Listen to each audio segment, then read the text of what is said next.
nabanggit niyo po exorcism, Father Sok. No? Ito talagang, naku pa iniisip ito. No? Yung mga politiko o political figures across history na sobrang sama. Siguro varying degrees. No?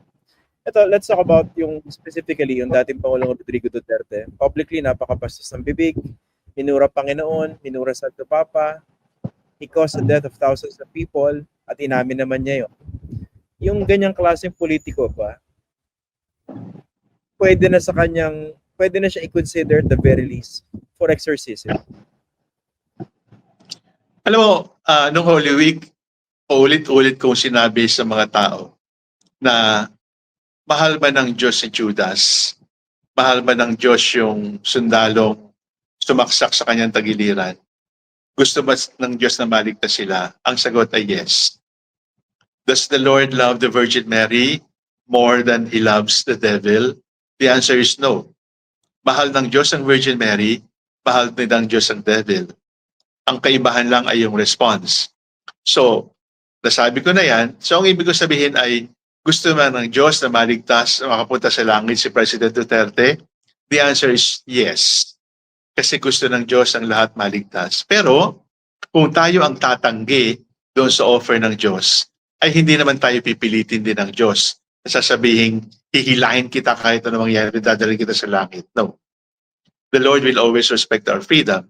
Kaya sa huling hininga, sasabihin sa atin ng Diyos, gustong-gusto kong pumunta ka dito sa langit. Pero buong buhay mo, pinili mo yung kontra. Total, yun ang pinili mo, diyan ka na lang. Igagalang ko na rin yung decision mo. So the function again of the free will, kahit palaging inaakay ng Panginoon pabalik po. Yeah, mystery ng grace, no? Mystery ng grace. So I hope you're not surprised it is coming from me, but hindi ako mag-give up even for hardened criminals, hardened sinners, even those who mock God, na bibigyan pa rin sila ng Diyos ng pagkakataon. Pero hindi ito unlimited. Time is clicking at merong time frame. At kapag hindi mo pa inubos within the time frame, ay talagang sa kabilang dako ka na pupulutin. Pero siya rin na namang nagsabi, di ba? Di ba meron silang clip ni Senator Risa na pupunta siya sa impyerno? Sabi ni Senator Risa, wala akong balak pupunta dyan. Ito na lang. Yeah, pero minsan, Father Sok, napapaisip ako, no? Pag base rin sa mga masamang ginagawa ng isang politiko, parang iniisip ko, ito ba ay possessed na baka makatulong ang exorcism? Alam ko may mga kababayan tayo hindi naniniwala dyan, pero ako, bilang Katoliko, at sa pagbabasa ko rin, naniniwala ako dyan. So, ano sa tingin niyo po? Meron naman kasing dasal na kahit hindi mo malapitan yung tao, ay dasal ng deliverance din. So, ibig sabihin, kahit minumura niya ang Diyos o talagang nilalapastangan niya ang Diyos, even from a distance, pwede natin siya ipagdasal. At even from a distance, pwedeng makast out yung evil spell na nasa kanila. So, hindi tayo kailangan lumapit sa kanila, hindi kailangan ipatong yung kamay sa kanila, exorcism pa rin ang tawag natin doon. Pero, sino ako? Sabi nga ni Pope Francis, who am I to judge na sila ay nasa spell ng evil? But ako, ang ipagdadasal ko lang ay sana yung lahat ng ginagawa nilang contrary sa Ten Commandments ay itigil. At for that to be done, kailangan natin ng prayer of deliverance. Yung, alam ko nung huli po tayo nag-usap, I think this was before the 2022 elections, napag-usapan po natin yung pagkaka-normalize nung hindi magandang behavior o asal in public. Tapos diba parang nawala yung humanity ng marami sa ating mga Pilipino dahil tinanggap yung walang habas sa patayan. Parang okay lang yan. Puro criminal naman yan kahit walang due process. Sa tingin niyo po ba sa paglipas sa mga taon, sa pagbabago ng administrasyon, kahit pa paano nakaka-recover na po ba yung ating siguro national conscience, so to speak? Or nandun pa rin po yung lalim ng epekto ng ganong klaseng pangyayari? Sa tingin ko, marami nang nagsisi. Pangunahin dyan, yung kaibigan ko si Father Flavie. Kasi si Father Flavie, inaamin niya, naniwala siya eh. Pero ilang araw pa lang ang nakalipas, nakita niya na mali ito. And I think Father Flavi is a good example ng isang nadala pero namulat, at hindi lang namulat na tumigil sa pagsuporta, kundi ginawa yung dapat gawin para i-correct yung damage, yung harm na nagawa ng kanilang desisyon. Sana ganun tayo, na hindi lang tayo basta titigil sa pagsuporta, kundi gawin natin yung buong buo para yung damage done ay ma-reverse din natin at ma-repair natin. Father Sok, dito sa inyong gabay para sa mga botante sa inyong archdiocese.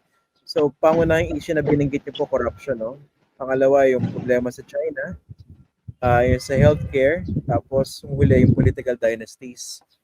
Ang napapansin ko po kasi struggle sa isang election campaign, kahit malinaw sa mga botante na mali itong mga bagay na ito, hindi nila makonect doon sa actual na kandidato na pipista nila. Ano sa tingin niyo yung siguro effective na paraan para makonect nila na ayoko sa korupsyon, hindi ko iboboto itong kandidato na ito? Kung ayaw mo sa korupsyon, dapat hindi ka humihingi ng donation para sa basketball jersey dun sa politiko. Kasi alam naman natin kung gaano kaliit yung sweldo ng politiko. Kung against ka sa corruption, dapat kapag sinuhulan ka ng politiko ngayong panahon ng eleksyon, burahin mo siya, magkalit ka, kasi ang sinasabi niya may price tag ka eh. Ang sinasabi ng politiko without saying it in words, kaya kita, may presyo ka. So, kailangan tingnan yung ginagawa nila. Yung vote buying is an insult to the dignity ng botante. So, sa harap na mag-thank you, ay sana sabihin natin na isinusumpa kita, hindi kita iboboto dahil binigyan mo ng price tag ang aking karangalan bilang tao. So, sana itigil natin yung gano'n na paghingi sa politiko. Kasi ang pakiramdam natin, ang politiko ay provider. Hindi po. Kasi ang politiko ay iba't iba. Meron tayong politiko na gagawa ng batas. Meron tayong politiko na mag-execute ng batas at hindi niya gawain ng gumawa ng batas. Kasama rin po sa politiko ang ating mga judges. Kasi nandun sila sa politics na magbigay ng katarungan. Kasama sa politiko natin yung police. Kasama sa politiko natin yung mga nasa BIR, nasa COA. Politiko po lahat yan. Kasi ang ibig sabihin ng politics ay rules that govern the city. So sino mang nakikibahagi sa kaayusan sa ating lipunan, matatawag nating politiko. At in a way, tayong lahat ay politiko. Hindi lang yung politikong nakaupo sa posisyon, kundi tayong lahat ay politiko kasi bumoboto rin tayo. Kaya kapag ganun yung naging politiko at sumama yung buhay natin, tayo lang ating sisisihin ng ating sarili. Pero Father Sok, paano yung mga kababayan po natin na talagang kapit sa patalim?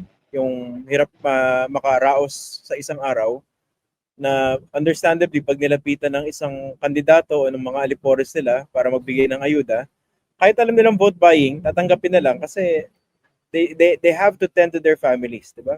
Pambaon ng anak, panghapunan mamayang gabi. Paano po yung ganun?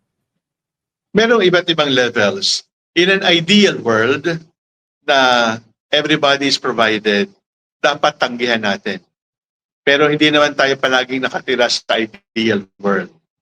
So kung sa katayuan na yun na gutom, may sakit ang magulang, o kaya wala kaming ipampalibing sa aming patay, o wala kaming kakainin mamayang gabi, pwede mo bang tanggapin yung perang yon? Pwede mo siyang tanggapin, pero wala kang obligasyon na iboto siya. Alam mo kung bakit? Kasi yung ibinibigay sa iyo ay hindi galing sa kanyang bulsa. Ito'y tax refund. Nagbayad ka ng tax, ginagamit niya yung tax, binibigay sa iyo, at hindi ka dapat mag-thank you. Ang sasabihin mo lang sa kanya ay, akin naman talaga to, ninakaw mo lang, salamat na lang binalik mo sa akin. Pero hindi pa rin kita iboboto kasi ayaw ko sa magnanakaw.